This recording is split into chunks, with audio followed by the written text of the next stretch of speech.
Hey, Chicago, what do you say? It's the CHGO Cubs Podcast presented by DraftKings, America's top-rated sportsbook. Make sure you download the app. Use the promo code CHGO when you sign up. Happy Thursday, last live show for the CHGO Cubs guys here. This week, we'll have another one on Friday. Corey and Brendan coming out for you, but that one, of course, is not live. Cody, Ryan, Luke, we're all here.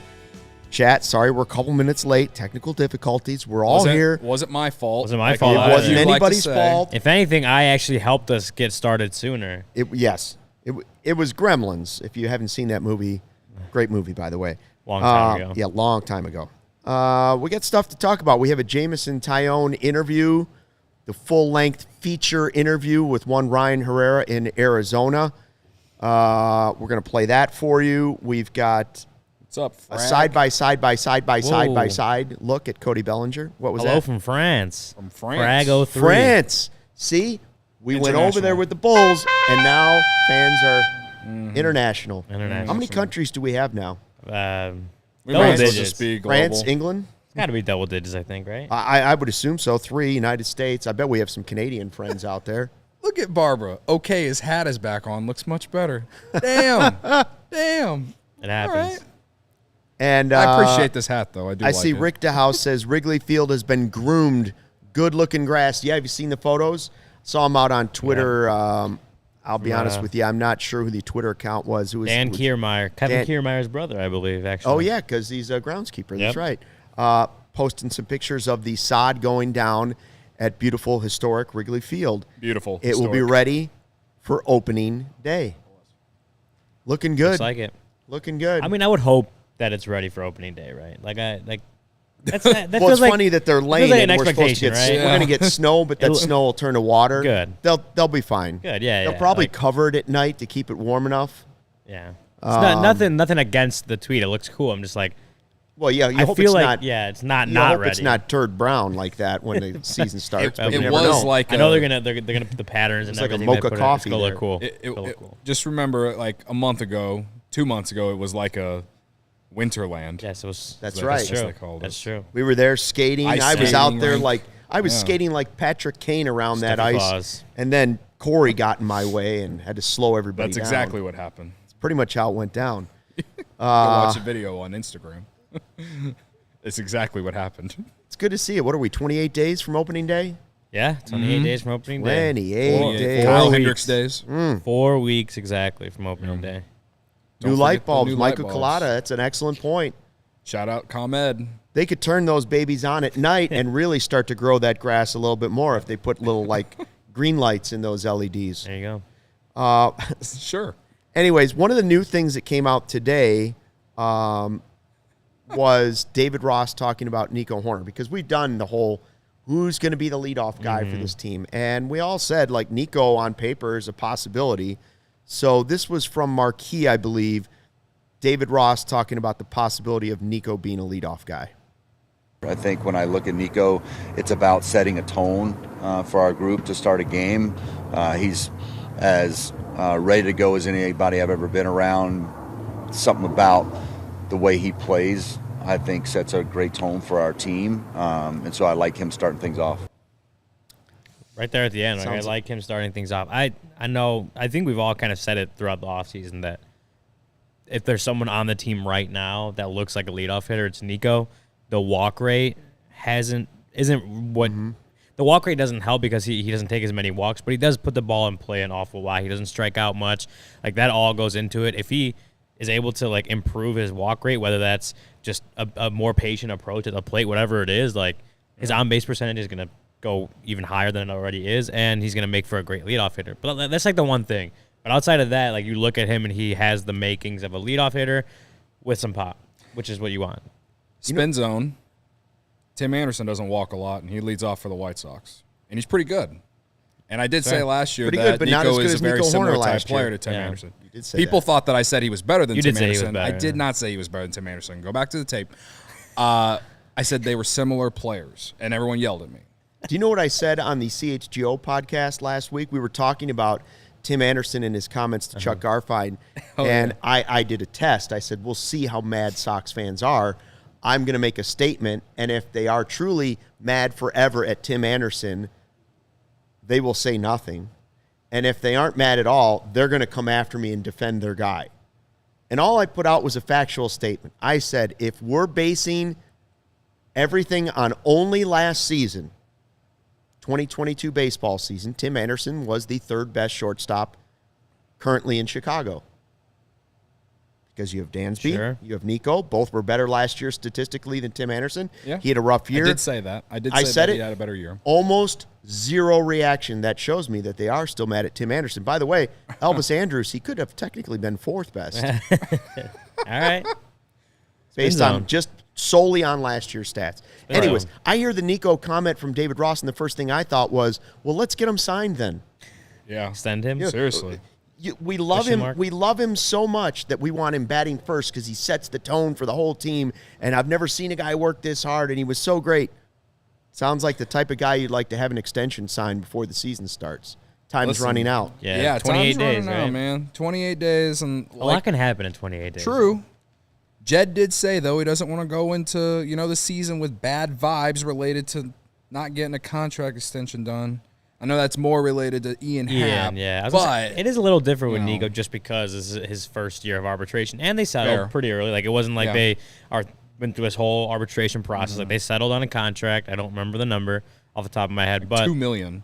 Something like that. So it is the first year of arbitration. So not that you don't want to extend Nico, and maybe you should before if he really breaks out again this year, right? Like, there's that weird balance. And he's going to be like, well, why not try free agency? Yeah. So, but I'm like, it's right now.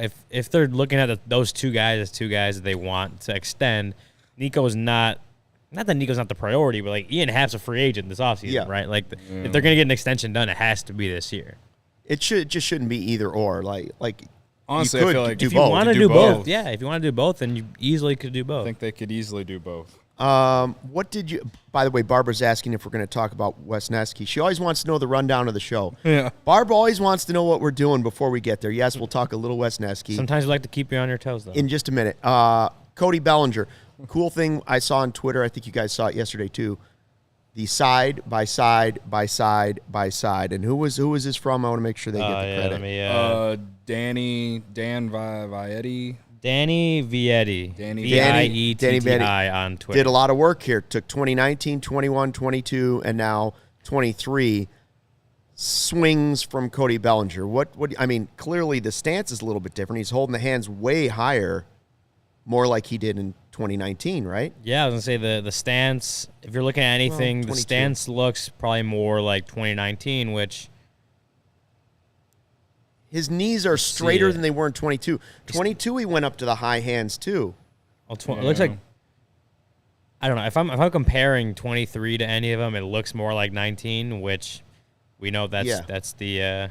We would like the same results as 2019. Yeah, that's what we're looking for. We would like 2019 to continue to look like Cody Bellinger. Right. So the question is, is he the ultimate X factor on the team? We've gone through a bunch of guys that can be X factors. Seiya was one. He's off to a slow start. But if Bellinger were to return to MVP form, wouldn't that be the ultimate X factor? If somehow he could rekindle MVP level play? All-star play? If anything close to that, right? Yeah. Like, he hasn't really reached close to, at least offensively, close to those levels since 2019. 2020, I think he was still above average at the plate, but he wasn't 2019 Cody Bellinger. I'd be shocked if he is putting up close to 2019 numbers and the Cubs aren't good. I would be shocked if he puts up those type of numbers and the Cubs are bad. I would agree with that. If he's an MVP level player, they're gonna be in the hunt for the division title. Right. So I know that's I know asking a lot. Yeah, I say that because a lot of right? Yep. I only say that because a lot of fans think the Cubs just signed him to flip him at the deadline, and I don't see that with him. Now, if they aren't in it and he somehow is putting up good enough numbers to where they could flip him, then fine. But like, I'm talking about if he's putting up like really good numbers, I just don't see the Cubs being bad if he's putting up really good numbers. It would be crazy if he's putting up MVP numbers. If that happens, he's going. It feels like this is going to be the only year they have him, regardless of if he's bad. They have their center fielders coming up at least by the end of the year, if not next year. And Pete Crow Armstrong, Brendan Davis is a guy potentially, but like if he's MVP caliber or even 80% of that, like he wants a big contract, and I don't see the Cubs as being the ones that are going to give it to him. Although if he's good, again, the Cubs are also not in the business of, shouldn't be in the business of letting good players just walk away.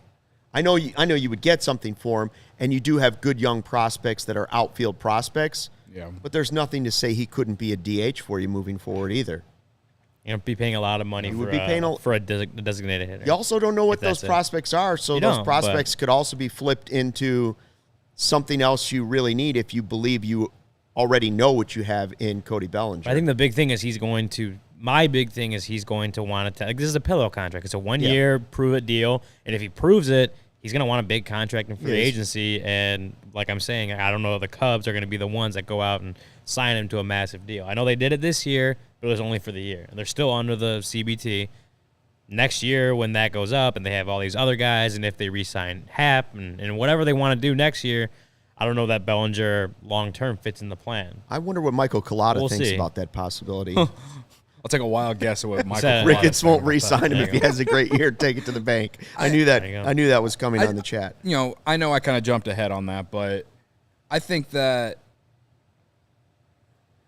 I'm curious, like, if he does play, if he plays close to 2019 level, even if he does that for 1 year, do you think teams would go and give more than 5 years? Like, because when you say that, like, I'm getting the idea of, like, you're insinuating that he's going to want a long-term, like, Dansby Swanson type deal. You're inferring something that I'm not saying. Well, that's how I took it. So maybe that's how some of the people in the chat are saying. So I'm saying, okay, big deal. Are you talking about, like, I don't know, a 4-5 year deal or a 3-4 year deal of like $20 million a year, something like that? Like, I don't know. Like, he's making 17. Some team will forget the bad years. Think about the fact that Cubs just paid. I mean, it was only 1 year, but they paid him $17.5 million. Right. Like, he'll make over $20 million. Like, if he has, again, 80% of the production he put up when he was an MVP, or 75, 70, whatever, $25 million a year. Oh, he's gonna get a lot of money a year. Right. We'll see. I just think I think that if Bellinger actually does play like that, I think he should be a guy the Cubs should keep because he's young. He's going to be 27 this year. If you think why not? I'm just saying, if you have a proven commodity and then you have not sure, those guys are unproven. But even I'm not saying the Cubs sure's could be used as my thing also is, how do you know this isn't just a bounce back year and a prove it year for Bellinger, considering the last 2 years have been pretty bad for him? Well, hopefully that's the discount. So how much of a sure thing is he really? I don't know. I guess let's just hope the question has to be answered. Both things are probably unsure, and I do think that they have high belief in PCA. So I think PCA is going to take over center field, but it's not like Bellinger hadn't played right before or any other outfield position. Also, the DH is available, and I don't know. Again, we have to watch the season play out. I was just, throwing the idea out there, but at the end of the day, my level expectations for Cody Bellinger is offensively just give us a 100 weighted runs created plus. Like, just give me average. League average. That is what I want. And I think if he gives you league average and the Cubs are, 500, middling 500 team in July, then maybe they would trade him. But if he does better than that, like way outperforms that, then I don't know. I don't see a scenario where the Cubs are bad if he's doing that. So the hit he had yesterday going opposite field, that swing, like, if he's doing a lot of that, man, I'm feeling pretty good about Cody Bellinger's season ahead. Yeah. So we'll see. It will be a good problem to have. Yeah. I don't even know if you call it a problem. It'd be a good situation to have if the Cubs can get into that. It'd be a good situation to have that people are going to get mad about anyway. Right. Regardless of how it turns out. For sure. Whether it's the way Niren wants to go, if he's good, Glaber or the Guardians for prospect rich, or the way Connor wants to go, maybe Brendan Davis or Owen Casey becomes trade bait. Either way, you would have another asset that you can do something with. So yeah, I mean, if you just depends. You want me to say they should trade him? If you could trade him and get like a top of the rotation guy, like a top of the rotation starting pitcher, like that's something the Cubs don't have, even though they have starting pitching depth, but they don't have a number one. Like, they have a third baseman necessarily. They don't have that either. Like, if it's for like something like that, an immediate impact guy, then fine. I can get past it. I just don't see them flipping him at the deadline for prospects like they have in the last 2 years with guys like Rizzo, Bryant, Baez, and even last year with those relievers. I think if he's playing well and you want to flip him, you better be flipping him for a guy who can come in and make an impact next year in 2024. We'll see. Well, again, like you said, we have to watch this whole thing play out. Right. But sorry for jumping ahead. We'll see. We watched Hayden Wesneski pitch in yesterday's game right after the show, gave a little swagger, got out of there with 4 strikeouts, got in a little trouble, walked a guy because of the pitch clock, right? But when you watch Wesneski's stuff yesterday, and I was saying it on the podcast before we could see it, I said, oh, here's a guy that is trying to compete. You know, he may know in his heart that a position on the roster is going to be tough to get if Sampson pitches well and if everybody's healthy in the rotation outside of Hendricks. But I like what I see from him every time out. Not that I don't like Sampson, and not that I don't think Sampson hasn't earned the right. Oh yeah. But if any, and I know they don't necessarily even need a 5th starter the first couple weeks of the season because of off days and stuff. I still like the idea of him being at the major league level if he earns it. Yeah, and I don't know I don't know what he has to do. I just don't know what he has to do. I don't dislike the idea. I just think looking at it logically, it does make sense to have him at AAA to start the year. And yes, I just think logically it makes sense. The video they put out yesterday, it made it very hard to have tempered expectations, bro. Like he did look very. I mean, when you're striking out Julio Rodriguez, like that, not the regular old Joe ain't doing that. You know, the guy's got something, and he looked irritated with his outing too. I know he had runners on, but he walked off. He struck out 4 in 2 innings, no runs. He had a Michael Jordan type like vibe with one of his quotes. I think Tony Andracki tweeted it out, saying something about how sometimes he just takes he takes things personal when he didn't even need to take things personal. He said something related to that. I thought you were going to say first pitch, he said, "I'm back."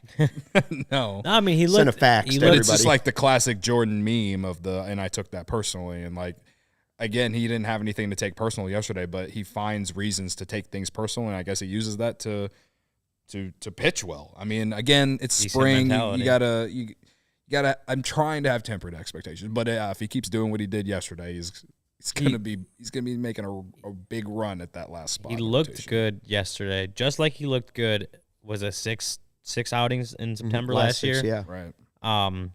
So I understand I understand wanting to having big expectations for him because he so far has not looked bad really in anything. You hope that doesn't come for a guy like that. Like he looks like he's big. I mean, he is big league ready already. Yeah. He pitched in the big leagues last year. I don't know. I for me, it's just to look at it logically and what the more likely outlook for this beginning of the season is. Hey, if he wins it, it's the same thing with what we talked about with some of the, Brennan Davis or whoever. Like if he wins it out of the camp and forces their hand and makes them take him to Chicago with them, like more power to him, right? Like he is that good too. Out of those guys at the top, like he is the one that's like, he could easily win the job. But I'm looking at it what they have right now. Adrian Sampson's still there. Like you mentioned, Luke, they have the off days early on in the season where they don't need the fist or whatever it is. I just think logically there's obviously a very legitimate scenario where he's not on the opening day roster, and it's not because of anything he does. Mm-hmm. If you're not watching the chat, everybody needs to know that Becky made some Betty Crocker blueberry muffins. Yeah, I love some blueberry muffins. We get some great stuff on that chat. I looked up and thought, I need some. Well, first of all, blueberry muffins sound delicious right now. Are you still not doing sweets? I'm not doing sweets. I gave up sweets for Lent in honor of you. It is tough. So far, still just 2 cookies in 23. Wow. Sweets and chips for me. Chips are tough. 6 weeks, no sweets or chips. That's tough. I went to a restaurant once in South Carolina, Myrtle Beach. Okay. I think it was called Blueberry Muffin or something like that. Their specialty was pan-fried blueberry muffins. They would cut them in half, cover them with butter, and then fry them like a grilled cheese. Yeah. This podcast continues to be more like a food podcast than a Cubs podcast. Remember last year when the Cubs were bad and we just sat here and talked about ice cream? Food and ice cream. Some of that ice cream's still in that freezer. still It's in the just freezer. covered in a block of ice. Oh, gosh. Speaking of block of ice, Chicago, we've already got you covered with the best sports coverage for all your favorite teams. Now get fitted out with the best sports gear around. Foco has you covered from Soldier Field to the living room, north side, south side, hoodies, slippers, signs, bobbleheads, everything in between. Get decked out like DeMar with apparel from the leader in sports merch. If you're looking for that perfect gift for your football fan in your life, Foco's got you covered. Hoodies to fight the Lake Michigan breeze, or so cold that you might be ready for opening day in that brown grass they have growing out there. It'll be green. You don't want to be a block of ice like we have our ice cream covered in. You're going to want a nice hoodie, maybe a vest, nice winter cap. Check out Foco.com. Click the link in the description below for all non-presale items. Use the promo code CHGO for 10% off. So Jake, our GM, notified me this morning that he got me a ticket to go to the Big Ten tournament next week. So I'm very excited. And it's on Thursday. Sean's going. He just said, let's go, Cody. Sean's going too? I believe so. By the way, how about the CHGO Bears guys eating at St. Elmo's last night? There goes the London budget. These guys are out there. We shouldn't be applauding. Cocktails. Shouldn't be applauding, but yeah. Anyway, I look forward to betting on the Big Ten tournament next week with DraftKings, my favorite app that I roll over when I roll over and look at my bedside table, open it up every day. 8 a.m. every morning. Is that what your alarm is called? Like open DraftKings? Like the first one that when you wake up? I don't need it to tell me. It's just an automatic thing. It's like clockwork. You know, wake up. What's the first thing on my mind? Oh, what am I betting on today? His alarm ringtone is cha-ching. Also, cha-ching. It's either that or go look at the scores because I bet on Utah State and UNLV over last night, and that game started at 10 p.m. I sure as hell did not stay up to watch it, and it did hit. So I came in today on a win. Tonight I'm taking Murray State and Valpo, Luke's alma mater. I'm not betting on Valpo. I'm just betting on lots and lots of points. By the way, we're taking the over. Valpo and Murray State over 140.5. Both teams love to score points, so I'm taking that. You don't want to bet on college basketball like I can. Right now on DraftKings, there's no sweat NBA same game parlays. You could bet on the Bulls game last night if you wanted to.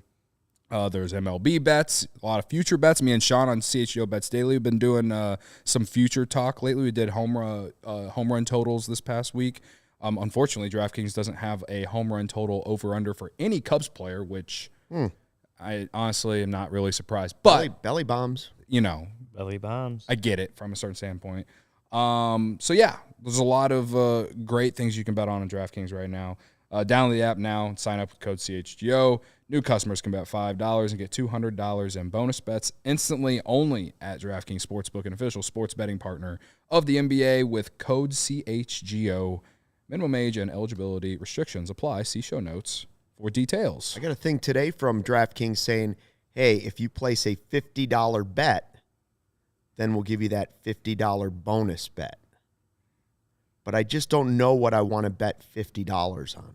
You should have bet on Mizzou -4 like if I could spread that $50 out over 5, I just haven't decided if there's anything I'm confident enough in for $50. I think Kane or Panarin, the bread man, one of the two will have a goal tonight.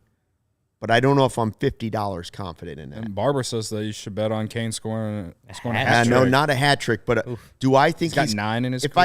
I could, can I just bet a point for one of those two guys? Then I'm confident Panarin or Kane will have a point tonight. Yeah. I think they'll have a goal. One of them will have a goal, but we'll see. I saw Godfather Michael Collada in there saying that the Patrick Kane talking to the New York media made him sick. He's sick of rebuilds. I get it, bro. I'm hoping the Cubs just take us a little bit further, man. I feel you though. Hat trick, Barbara. Barbara also saying she needs somebody to get her tickets to GNR, Guns N' Roses. Good concert back in the day. I don't know about now. I know I have a lot of friends that still go see GNR, and I just don't know if Axel's got it anymore. But we'll see. So, Jameson Taillon, you had an opportunity to talk to a bunch of players while you were in Arizona. Taillon is a guy that at Cubs convention we were starting to talk to, and then he got pulled away by Ian Happ's Compound podcast. Maybe a little more important, but it was more maybe to him it was to the Cubs. To him it was. Yeah. To the Cubs, it was and I guess important. I was actually sitting in on Ian Happ's podcast at Cubs Convention, so I guess for me it was important. Okay, good. Thanks, Cody. Your own podcast was less important than that one. We get it now. I'm only kidding a little bit. just a little, just a tad. I do want to ask before we play the video. Now, you have the CHGO sweatshirt, like the crew sweatshirt on, right? Yeah. True or false? Taillon wants one of these bad boys. He does. He told me it was cool. Said he might have to get one, and I said, I'll work on that. They were a limited edition, but we'll work on it. I told him I'll work on that. So. All right. So for those of you that are listening to this on podcast form later today or later in the week, make sure you go back to the YouTube feed to check out the vibes. Here is and subscribe to YouTube and while subscribe you're there. Like, to the comment. CHGO Sports. Like, comment, thumbs up, all those things. 5-star ratings. Here is Ryan Herrera, our very own, with Jameson Taillon. All right, this is Ryan Herrera of CHGO Cubs reporting from Mesa, Arizona, and we have new Cubs starting pitcher Jameson Taillon joining us. Jameson, how's it going today? Good. That was a great pronunciation. I'm just enjoying my first spring as a Cub and getting to know everybody and getting into the flow of it. Yeah, and you mentioned the pronunciation. How often do people get your last name wrong? Very often. I've been dealing with it since I was a kid. Growing up in Texas with a last name like that, my dad would just never correct people, so we grew up with people pronouncing my name all over the board. So it's Taillon, like a tie and you own it, and you did a great job. There you go. So my first question is, again, new Chicago Cubs starting pitcher. You're going through the free agent process. What was it about Chicago? What was it about the Cubs that drew you to this team in this city, and why are you a Chicago Cub today? Yeah, I mean, I would say there were a lot of things. So actually, I'll start at the very beginning. Like, my agency kind of came to me at the beginning, and they were like, hey, what's like 10 teams that you really have high up on your list, or give us like a power ranking of where you want to play. And Chicago was very high on my list, but you're never sure who's going to actually show interest in you. And on the first day of free agency, the Cubs called and said they were very interested and had me as a high priority, and I was super fired up when they expressed interest. So, obviously not all 10 teams that I wanted, that I liked called, but the Cubs were very high on my list. I've played at Wrigley before. I'm familiar with the division.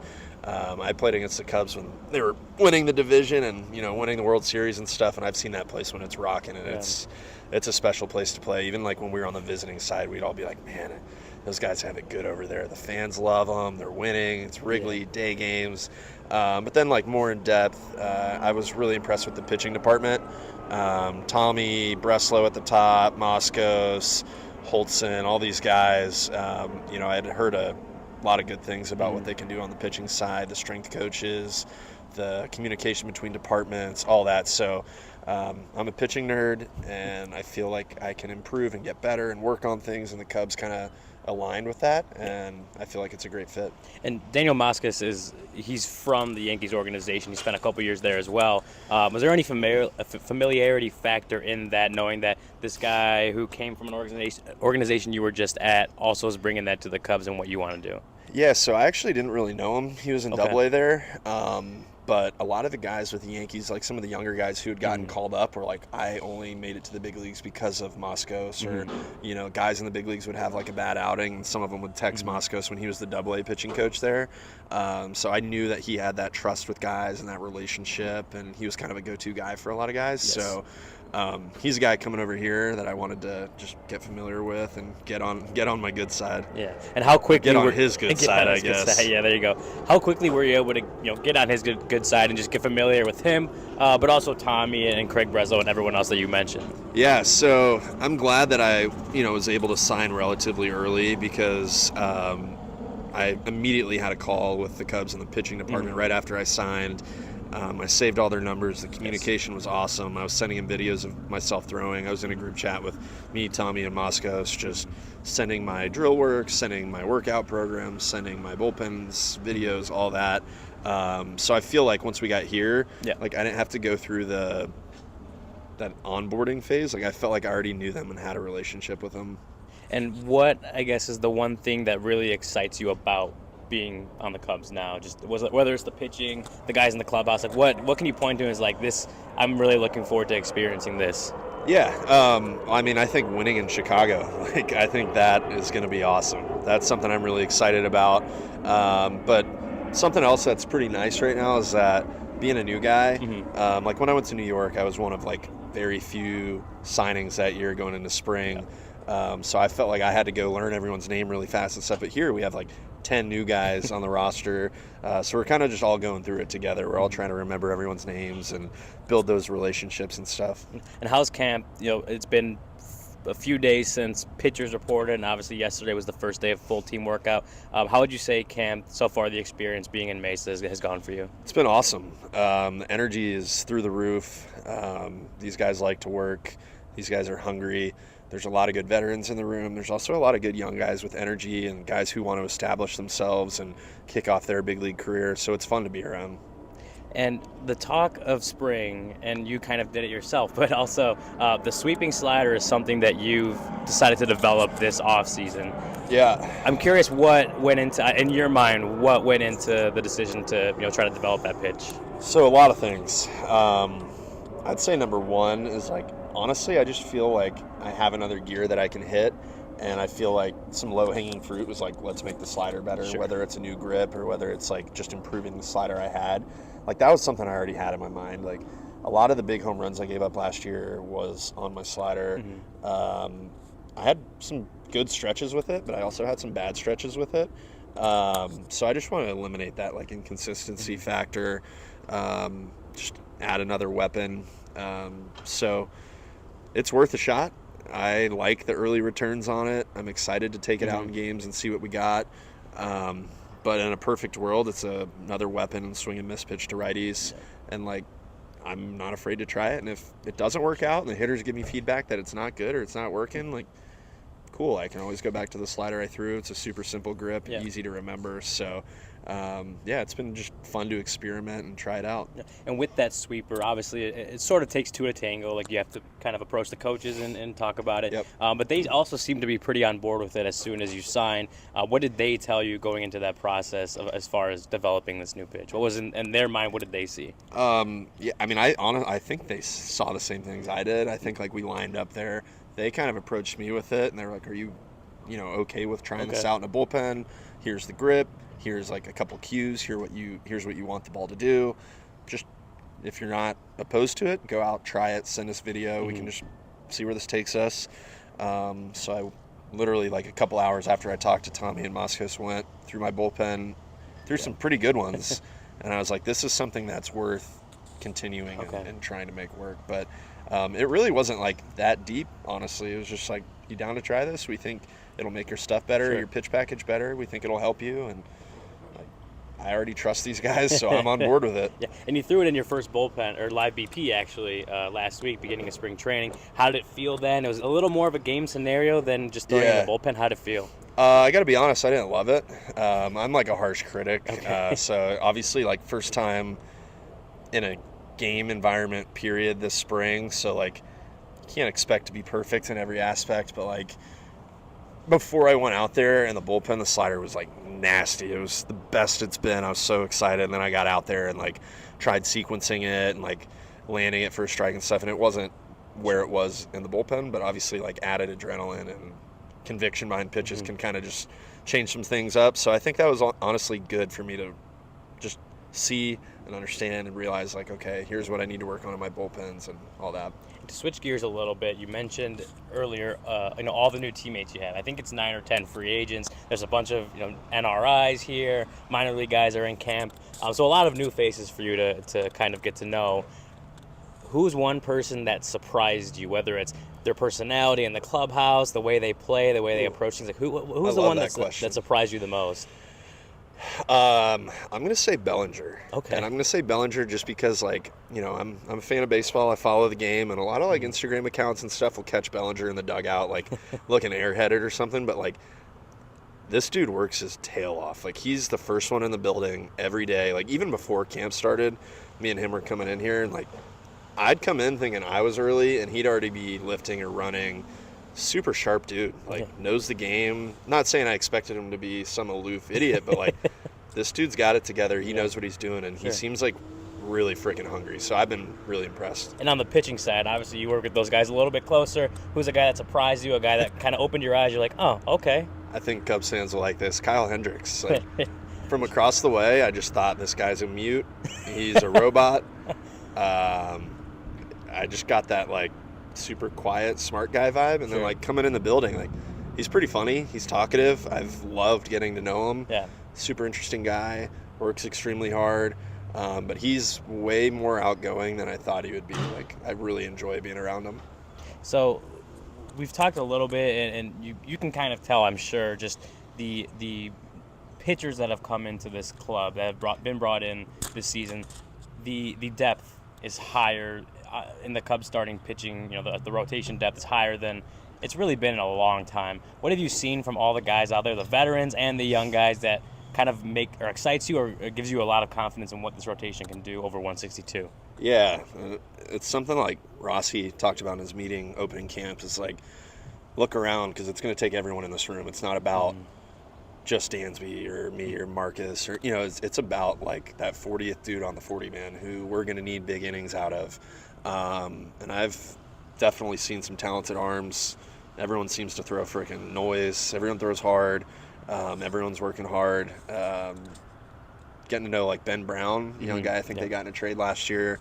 Super impressed with him. He's asking great questions, electric stuff, electric bullpens. But like, we're going to be only as good as like those guys will let us be. When if we need big innings out of them later in the year. Yeah. So it's fun just to see the depth. I think around the game, I think the Cubs are getting a reputation of being like a pitching destination. So you see a lot of guys who are non-roster invites who have like pretty serious big league careers, like a Tyler Duffy.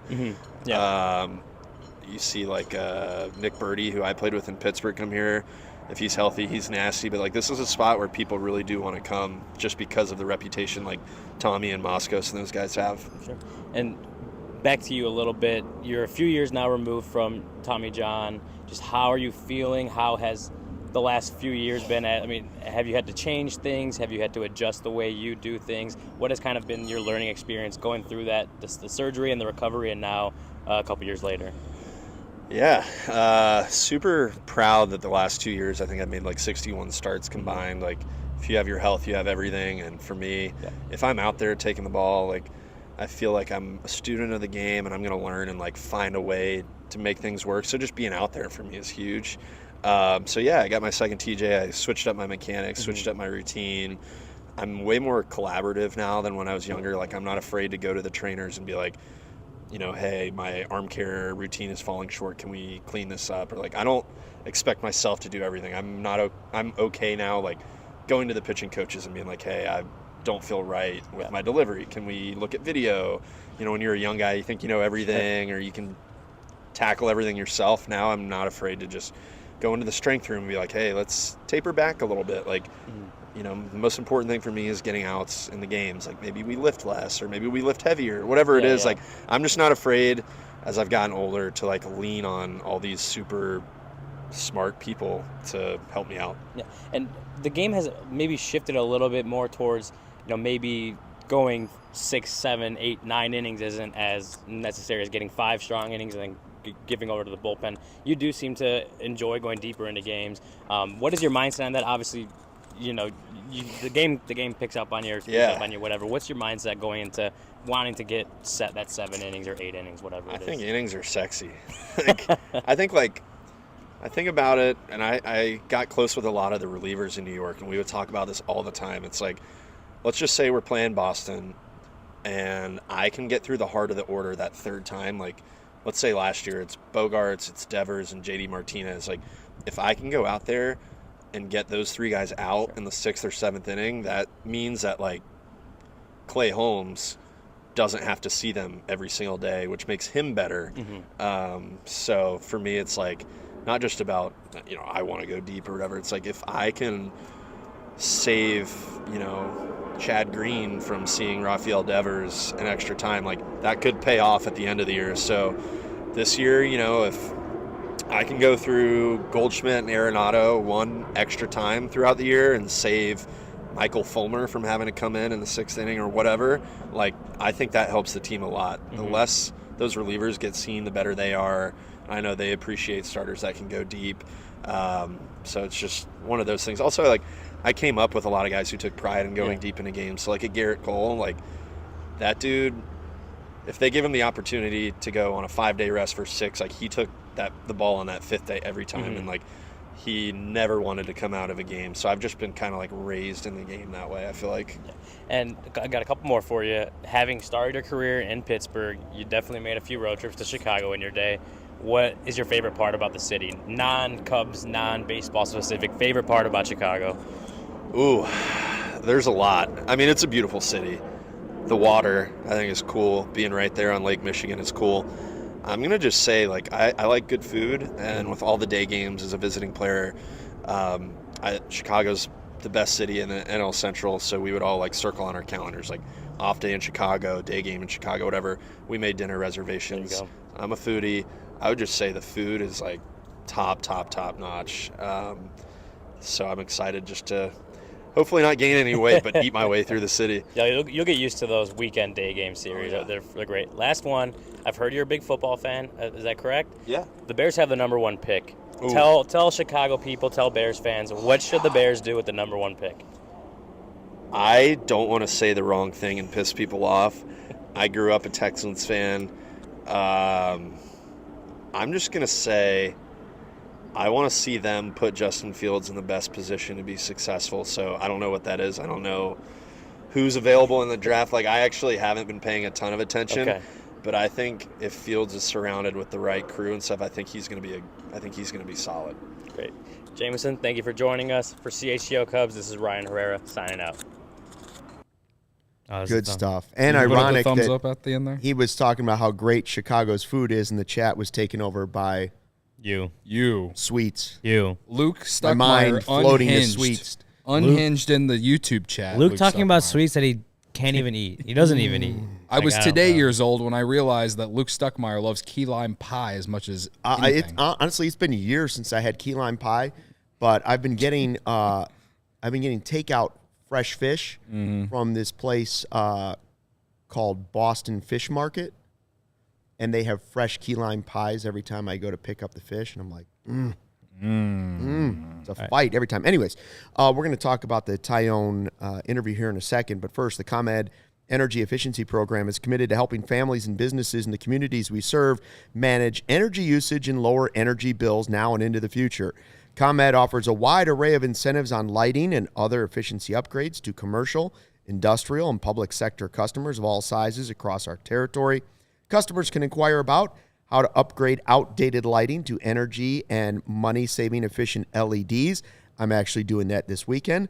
Learn more about network lighting to operate your lights through the mobile device or track your facility's energy usage and more with that mobile device.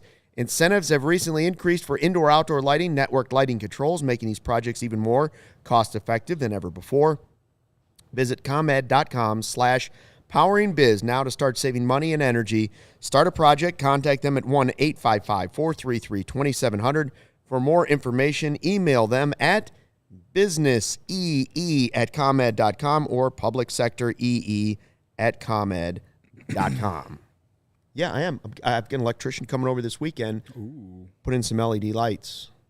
So you don't have to change the bulbs all the time, too. If you can get those ones that are the integrated LED, you're good for like 20 years. And then you just change it out.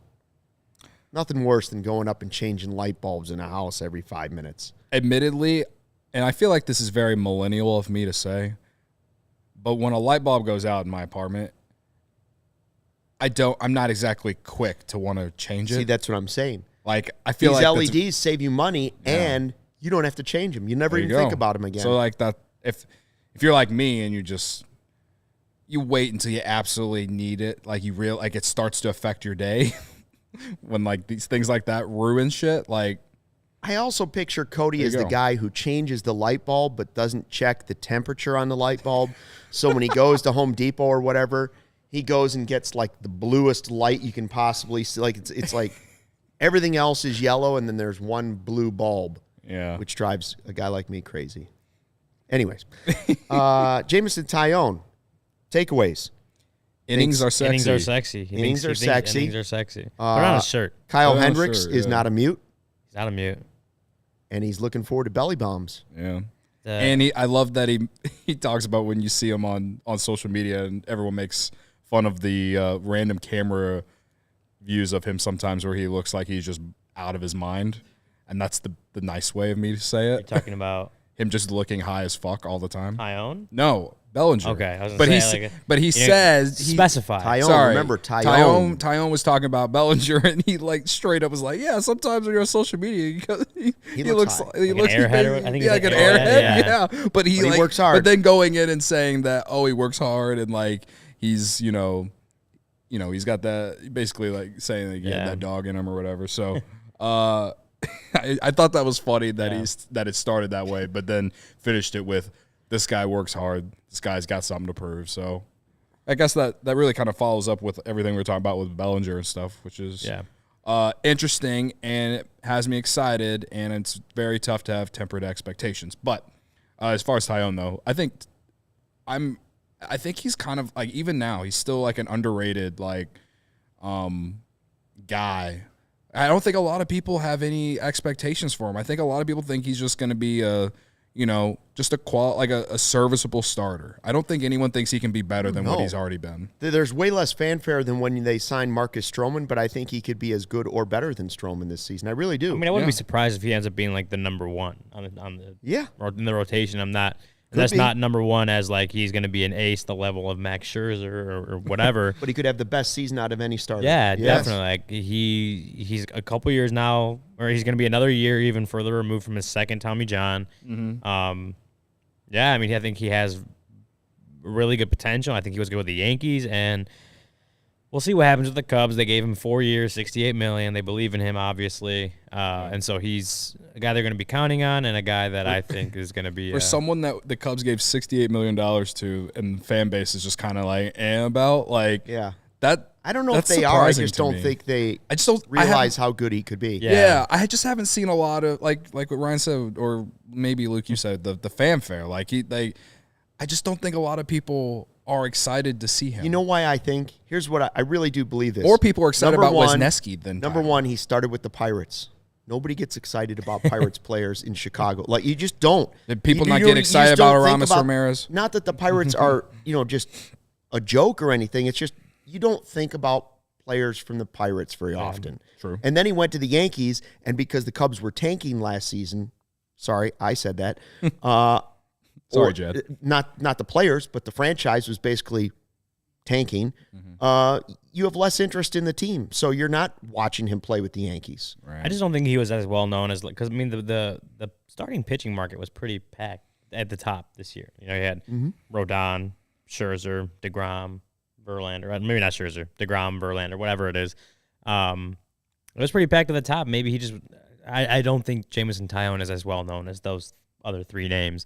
So maybe it's when they're all these, the Mets are bringing in Verlander, the Rangers go out and got DeGrom, the Yankees brought in Rodon, and the Cubs signed Taillon. And maybe fans just don't know the name Jameson Taillon, obviously, as well as those other three. Right. And that's why the fanfare isn't there. But it's a good pitcher. Yankees liked him, learned some things from them, bringing some things over here. That sweeper slider he talked about, we'll see how it develops. But I wouldn't be surprised if he has the best season out of that entire rotation. How about the stuff he said about pitchers wanting to come over here because of not just the pitch lab, but Moscas and like some of the different pieces the Cubs have, that it's becoming an attractive place for pitchers. Well, he said that the thing he said about Moscas was that because he was in Double-A, he was one of the minor league assistant pitching coaches before he came to Chicago. He was in the Yankee system, and guys that got brought up told Taillon that I only made it here because of Daniel Moscas. Yeah. Now he's in the Cubs system, so those kind of things get passed along, and you get, when pitchers are free agents or whatever, you get a reputation, gears start turning when they hear that name. Just that's one thing that makes it more attractive for pitchers. Even if it's pitchers like veteran relievers looking for to find that fountain of youth, or big time free agents that want a new challenge or are liking what the Cubs are doing. I can't say during my entire life of my Cubs fandom, have the Cubs ever been able to develop a reputation of something like this. Not that I, you know what I mean? Remember. It's not like they're a hitting factory during the golden era. Okay, they drafted well at the top of in the first round during the golden era. This is the first time they've had young pitchers like this since Wood, Pryor, Clement. Zambrano. But even then, it wasn't like the Cubs were. I mean, I was very young. Maybe Luke, you would understand. Sorry, I didn't mean to. That was unintentional. I didn't know. That was unintentional. But once an episode, you get what I'm saying. I didn't know who was down in the farm system. I'm just saying they had like 4 really good young pitchers, and you started to think, well, they're developing their own guys, and it just didn't play out the right way long term.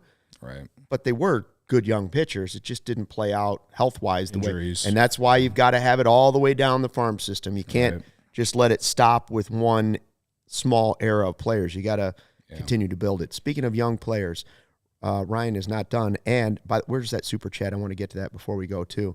The Duke 811. Have we talked about Belli swinging? He's back to 2019 Bellinger. Huge season incoming. Yeah, that was the top of the show. Yeah, we did talk showed about the it. side by Stick side around by replay side. because we're about to end. Yeah, make sure you go back and watch the beginning of the show on YouTube or listen to it on Spotify. And thanks for the Apple $10 Podcasts, where you might be. subscribe, like it, good reviews, 5 stars, all that. Also, shout out to Sean in the chat who said he has split screen watching us while also Very watching nice. the Cubs. That's what everyone should be doing, in Yep. my personal biased opinion. Thank you. By the way, I think Jamo might be the best nickname for a player on the team, too. Yeah, I like it. low key. Jamo's pretty good. Yeah, that's pretty good. Speaking of young guys trying to develop young players, Mr. Herrera's not done yet. Next week, we're going to have the PCA interview that everybody's been waiting for. That's right. Pete Crow Armstrong, #1 prospect in the Cubs organization. It's coming up next week on the CHGO Cubs podcast.